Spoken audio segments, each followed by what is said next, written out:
Ounce for ounce, hummingbirds are the most versatile flyers in the animal kingdom and among the most fascinating creatures on the planet.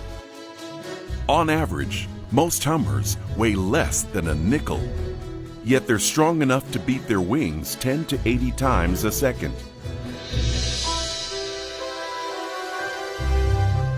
These tiny birds have enormous appetites, and they'll often visit 1,000 flowers a day in an effort to consume half of their body weight in nectar, the precious fuel that keeps them aloft.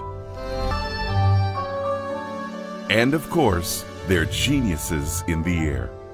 Whether hovering in a fixed position or flying at almost